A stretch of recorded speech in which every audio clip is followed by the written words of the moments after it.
Ils sont autour de 180 000 visiteurs à découvrir ou redécouvrir chaque année comment sont fabriquées les sucreries.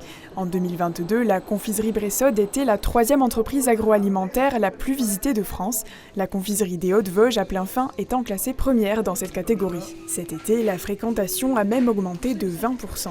On a une recrudescence de gens du coin qui viennent nous voir, mais pas que. On a également pas mal de monde qui vient de la région parisienne. On a retrouvé les groupes, on a retrouvé les bus. On a retrouvé tout ce qui est groupe d'anciens également. Oui, non, c'est vrai qu'on a là un élan qui est plutôt positif et qui est plutôt bon, donc poursuivons. La confiserie étend sa visibilité à l'échelle nationale grâce à ses bonbons, mais pas seulement. Pour la 8e année consécutive, l'entreprise investit dans le soutien de sportifs vosgiens par le biais de sponsors. Aux côtés des danseuses sur glace et des hockeyeurs, ce mercredi, l'heure était à la présentation des nouvelles athlètes concernées, Lola Lucani et Eléa Jouve, les 2 escrimeuses spinaliennes. C'est un honneur pour moi, pour ma sœur, d'être représentée par cette grande usine.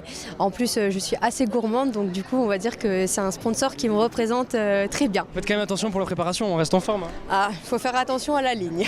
Mais bon, c'est difficile. Après, on va dire, après l'effort, le réconfort, donc après les entraînements, un peu de bonbons, ça ne fait pas de mal.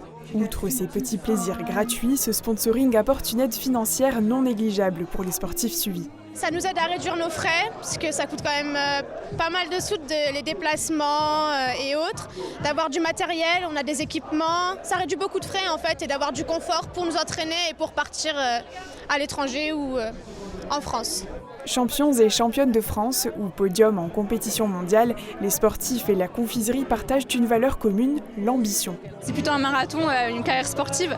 Et j'ai que 25 ans, je suis dans une discipline qui a maturité tardive, donc avec une carrière qui peut durer jusqu'à 35-40 ans.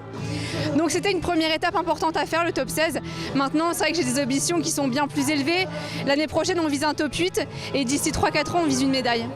Clémence devra améliorer son temps personnel pour espérer participer aux Jeux Olympiques de Paris l'année prochaine. La marche athlétique fait partie des 9 disciplines sportives suivies financièrement par la confiserie Bressod.